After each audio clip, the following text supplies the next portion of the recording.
Result exit polls ఇవ్వడం వల్ల మొత్తం అందరూ కూడా ఎదురు చూసే పరిస్థితి కనిపిస్తుంది. మొత్తానికి ఉత్తరాంధ్రలో అయితే భారీగా బందోబస్తు ఏర్పాటు చేశారు. ఏంటంటే గతంలో సంఘటనలు శ్రీకాకుళం రూరల్ ప్రాంతాల్లో కానీ కొన్ని ప్రాంతాల్లో జరిగినటువంటి సంఘటనలు దృష్టిలో పెట్టుకుని భారీ బందోబస్తు ఏర్పాటు చేశారు. అన్ని కౌంటింగ్ సెంటర్ల దగ్గర కూడా భారీ బందోబస్తు ఏర్పాటు చేశారు.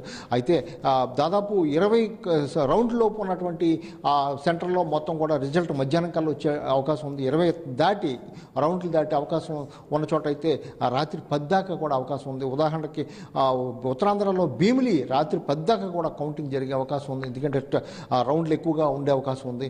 అదేవిధంగా విశాఖ నార్త్ అయితే సౌత్ అయితే మొత్తం మధ్యాహ్నం కల్లా రిజల్ట్ వచ్చే అవకాశం ఉంది. ఏదేమైనప్పుడు కూడా మొత్తం కూడా రాష్ట్ర వ్యాప్తంగా కూడా ఈ గడియల కోసం ఎదురు చూసే పరిస్థితి ఏర్పడింది. మొత్తం అన్ని ప్రాంతాల్లో పల్నాడులో అయితేనే విజయవాడలో అయితేనే మొత్తం అన్ని ప్రాంతాల్లో కూడా ప్రజలు ఎదురు చూస్తున్నారు. అయితే ఎటువంటి అవాంఛనీయ సంఘటనలు జరగకుండా మీరు అన్నట్టుగా పోలీసు ఈసారి అయితే భారీ బందోబస్తు ఏర్పాటు చేశారు. ఎన్నికల సంఘం కూడా చాలా కీలకమైన ఆదేశాలు ఇచ్చింది. ఎవరైనా సరే కౌంటింగ్ ప్రాంతాల్లో అల్లర్లు సృష్టించినా లేకపోతే వేరే గొడవలు సృష్టించినా తక్షణం వాళ్ళని అరెస్ట్ చేసి జైలుకి పంపాలని కూడా ఆదేశాలు ఇవ్వడం జరిగింది. దీంతో పోలీసులు చాలా అప్రమత్తంగా ఉన్నారు. చూసుకున్నట్లయితే ఒక పక్క ఏదైతే మీరు అన్నట్టుగా నరాలు తెగే ఉత్కంఠ ఉంది, మరోపక్క ఈసీ కూడా పదే ఈ రకంగా వార్నింగ్లు ఇవ్వడం, ఇది దేనికి అంటే ఉద్దేశం అనుకోవచ్చు?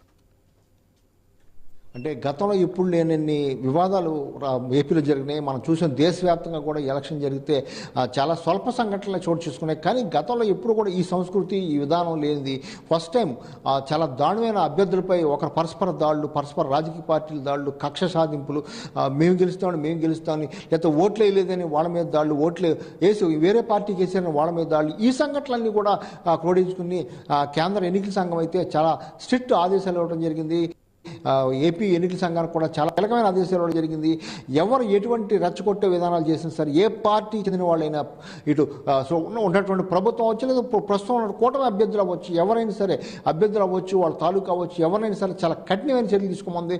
దీంతో భాగంగానే మొత్తం అన్ని ప్రాంతాల్లో కూడా పోలీసులు భారీ బందోబస్తు ఏర్పాటు చేశారు. విశాఖలో కూడా చాలా కీలకమైన విశాఖ నగరం. ఎందుకంటే ప్రభుత్వం వస్తే ఎక్కడి నుంచే పాలన సాగిస్తాను, ఎక్కడి నుంచే ఉంటానని జగన్ చెప్పడం జరిగింది. ఆ నేపథ్యంలో కూడా విశాఖలో కూడా ఎవరికి వాళ్ళు మేమే గెలుస్తామనే పరిస్థితి వచ్చినప్పుడు కూడా పోలీసులు అయితే మొత్తం ట్రాఫిక్ ఆంక్షలు కూడా విధించారు. ఇప్పుడు ఇంజనీరింగ్ కాలేజ్, ఏయూ ఇంజనీరింగ్ కాలేజీలో కౌంటింగ్ జరుగుతుంది. ఆ ప్రాంతం అంతా కూడా మద్దిలపాలెం నుంచి 3 టౌన్ వరకు కూడా మొత్తం ట్రాఫిక్ ఆంక్షలు విధించారు. ఎవరు కూడా అటు వెళ్ళనివ్వట్లేదు. కేవలం పాస్ ఉన్న వారు లోపలికి ఎలవ్ చేస్తున్నారు.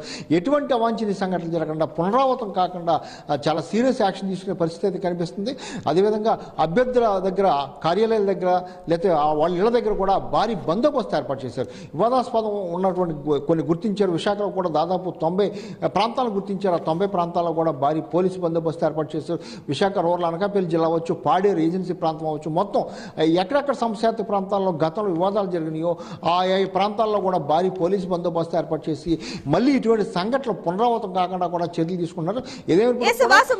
చూసుకున్నట్లయితే అటు ఈసీ వద్ద కూడా ఇంటెలిజెన్స్ సమాచారం ఉన్నట్లు తెలుస్తుంది. ఏదైతే కౌంటింగ్ రోజున, అదేవిధంగా కౌంటింగ్ తర్వాత రోజు కూడా హింసాత్మక ఘటనలు జరిగే అవకాశం ఉంది అంటూ కూడా ఇంటెలిజెన్స్ వర్గాల సమాచారం ఉంది. ఈ నేపథ్యంలో అక్కడ భద్రతా ఏర్పాట్లు ఏ రకంగా ఉన్నాయి, దీనికి సంబంధించిన డీటెయిల్స్ అంటే? పోలింగ్ తర్వాత పోలింగ్ రోజు కూడా ఎటువంటి వివాదాలు జరిగినాయి మనం చూసాం. దీన్ని దృష్టిలో పెట్టుకుని పోలింగ్ రోజు ఎక్కడెక్కడ వివాదాలు జరిగినాయి, తిరిగి ఇప్పుడు కౌంటింగ్ తర్వాత ఏ పార్టీలకి ఎక్కడ వివాదాలు జరిగే అవకాశం ఉంది, ముందుగానే కొన్ని ప్రాంతాలను గుర్తించడం జరిగింది. గోదావరి జిల్లాలో అయితేనే, పల్నాడు అయితేనే, లేకపోతే రాయలసీమ అయితేనే కొన్ని ఐడెంటిఫై చేసింది. కొన్ని ప్రాంతాలను ఐడెంటిఫై చేసి ఆయా ప్రాంతాల్లో క్షుణ్ణంగా చాలా సెన్సిటివ్ ప్రాంతాలుగా గుర్తించింది. ఆయా ప్రాంతాల్లో ప్రత్యేకమైన భద్రతా ఏర్పాట్లు, పారామిలిటరీ కానీ లేకపోతే కేంద్ర బలగాలు కానీ మొత్తం కూడా కేంద్ర బలగాలు కూడా దింపి అక్కడ ప్రత్యేకమైన చర్యలు తీసుకుంటున్నారు. అదేవిధంగా పోలీసులపై కొన్ని ఆరోపణలు రావడం జరిగింది. పోలీసులపై చర్యలు కూడా తీసుకోవడం జరిగింది. దీంతో పోలీసులు కూడా అప్రమత్తమయ్యారు. పోలీసు ఉన్నతాధికారులు కూడా అప్రమత్తమయ్యారు. గతంలో జరిగిన విధంగా మరోసారి జరగకూడదని జాగ్రత్తలు తీసుకుంటున్నారు.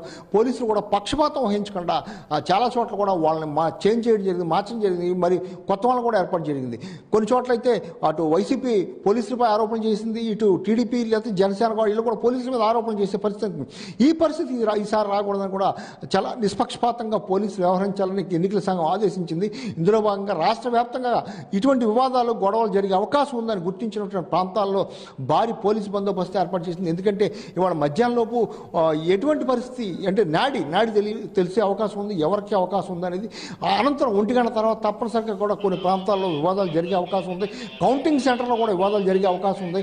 ఆయా ప్రాంతాల్లో కౌంటింగ్ సెంటర్లో కూడా మొత్తం భారీ పోలీసు బందోబస్తు ఏర్పాటు చేసి చాలా కఠిన చర్యలు తీసుకుంటుంది EC. Sunitha. Right Vasu, thank you. So మొత్తమే అటు చూసుకున్నట్లయితే అటు తెలంగాణ లోక్సభ ఎన్నికల ఫలితాల